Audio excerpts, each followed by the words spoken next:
In today's episode of Dave Makes Food, we're in Sapporo, Japan, and we're going to be trying 4 different ramen shops where we'll eat 4 very unique bowls of ramen, and then we'll decide which was the most delicious. Starting out with some early morning ramen, which is apparently in a bad neighborhood. This is Akariya, a popular late night to early morning noodle shop, and being that it comes with an interesting environment, such as karaoke blaring before 7 a.m., and this gentleman who was practicing his door-stopping abilities. He was actually pretty good. Nobody could get in or out until the shop owner whacked him with the door.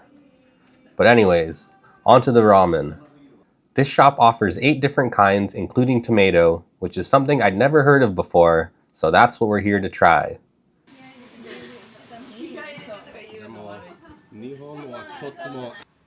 I'm not sure exactly what I was expecting, but it certainly wasn't an Italian fusion that came with Parmesan cheese and lemon as seasonings.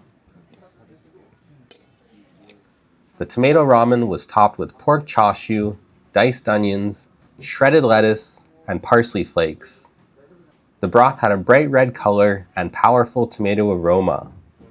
The flavor was similar to a minestrone broth, quite savory, with the natural richness and sweetness of tomato. It was very unique, but also surprisingly delicious. The sliced pork was as tender as possible with a rich flavor, and everything was sitting on top of thin, straight noodles. The noodles were very chewy and held onto the broth extremely well. This really reminded me of tomato broth hot pot. That was until I added the grated Parmesan cheese, which really made it taste like minestrone soup. And the freshly squeezed lemon gave it a nice bright citrus flavor. The lettuce and onion added freshness as well as crunchy textures. This was a super unique and innovative bowl of ramen, and I thought it was really delicious overall. Now, let's move on to our next restaurant. This is Kiraito, an extremely popular restaurant known for their miso ramen that's piled high with negi. This is the entire menu. They offer miso, shio, and shoyu ramen with the option to upsize it for $1. I ordered the miso ramen, and even knowing beforehand there was a lot of negi, I was surprised. There had to have been at least 2 cups of thinly sliced negi on top of the ramen. The broth looked very light for a miso broth, and the flavor was as light as it looked. It definitely had the distinct flavor of miso, but it also wasn't salty at all. Miso broths tend to be on the salty side, and this was by far the least salty and lightest I'd ever tried. And underneath the mountain of negi were bean sprouts, bamboo shoots, and yellow wavy noodles. The negi had an extremely mild flavor, almost no onion taste at all. They mainly added a fresh crunchy texture. It's a pretty common technique to soak them in cold water and wring them out in a cloth to remove any sharp flavor and improve their crunchy texture. I'm pretty sure that's what they did here. The noodles were chewy, and all the different crunchy vegetables gave this bowl of ramen an incredibly enjoyable texture. There was also some ground pork, which added some flavorful richness. The only condiments were 3 different types of pepper, white, black, and chili. Each added their own spice and fragrance, which complemented the light miso broth well. The large amount of fresh crunchy vegetables, combined with the light broth, made this an extremely easy bowl of ramen to eat. Most styles of ramen feel pretty heavy due to the richness, saltiness, and toppings, but this was the opposite. This was by far my favorite version of miso ramen, and I thoroughly enjoyed this bowl of noodles. Alright, on to our third location. We are here at Menya Itadaki, which is well known for serving delicious ton noodles, but today we're here to try their seasonal special, duck and clam Gagome Tsukemen. Gagome is a type of kombu found exclusively around Hokkaido, which is high in nutrients such as fucoidan and alginic acid. This ramen sounded extremely interesting, so I had to try it. And it arrived with an impressive presentation.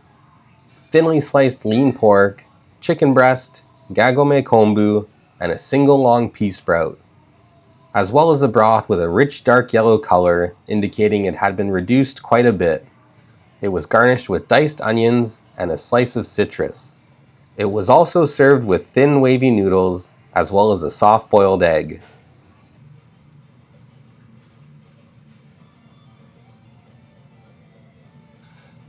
As expected, the broth had a very concentrated flavor. It was packed with an umami-rich clam taste and a subtle hint of duck, a very interesting combination. The flavors of seafood and duck were well balanced, however in terms of seasoning, there was really only a salty aspect. No balance of sweet or sour, just a strong concentrated umami saltiness which felt a little bit one-dimensional. The noodles were perfectly chewy and held the flavorful broth extremely well. Both meats were cooked sous vide style, giving them an absolute perfect doneness as well as tenderness. They were only seasoned with salt, letting their natural flavors shine. Both were absolutely delicious. The Gagome kombu added even more umami, as well as a slimy texture, which unfortunately made it worse in my opinion. The concentrated salty flavor of the broth did start to become repetitive quite quickly, but there were condiments to prevent that. I added some mountain pepper, white wine vinegar, which added a tangy element which worked well to contrast the rich salty flavor. It gave the dipping sauce a much more balanced overall flavor profile. I wasn't sure what to do with the egg, so I added it to the noodles, and then decided maybe it would be better in the sauce, and mixed it up. It added a creamy rich element that didn't pair well with the vinegar I had just added. I probably ate this incorrectly, but these flavors really didn't go together. This was a very unique and creative bowl of ramen, but I felt like there were far too many elements that, although delicious on their own, didn't really work together. Just in proteins alone, there was duck, clam, chicken, pork, and egg. And I guess sometimes less really is more. I'm glad I tried it, and it wasn't bad, but it also wasn't delicious. Alright, on to our final location, which is Yamaokaya, a chain specializing in EKA ramen. It's so popular in Sapporo that they literally have 2 restaurants right next door to each other. I had wanted to try it since they offer not only spicy ramen, but also Ultra Super Spicy Ramen. And with a name like that, I had no choice but to order it. My bowl arrived with a fiery red broth topped with 2 different styles of negi, pork chashu, an egg, and an ultra spicy amount of chili powder. The aroma was, I'm not sure. I learned a long time ago not to take large whiffs of ultra spicy food.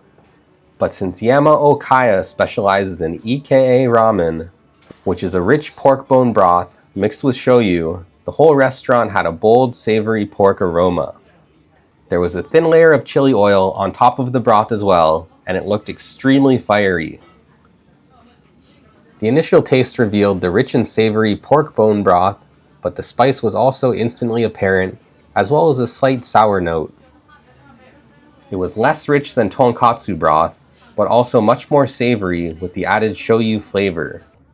The broth really reminded me of Wakayama-style ramen, which is also a mixture of pork bone and shoyu broths. Everything was on top of medium-thick, straight yellow noodles.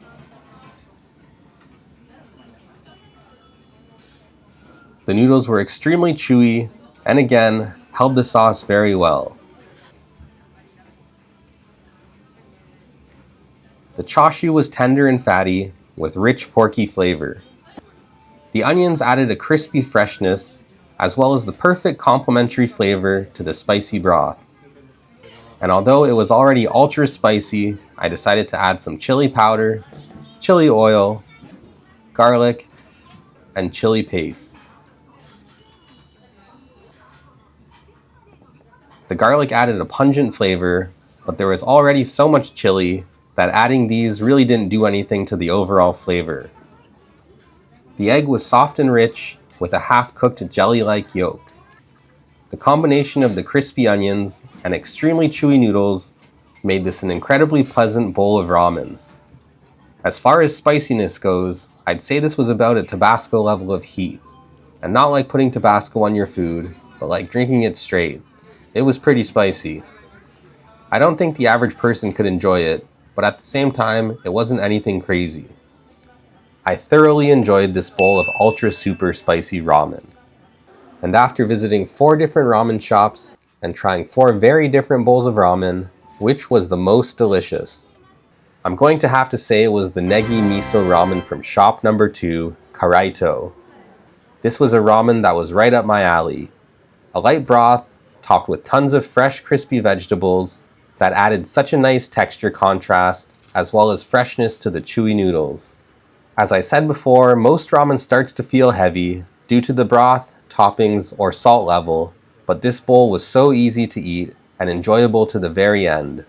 If they offered a spicy version, I think this would have been absolutely perfect for me.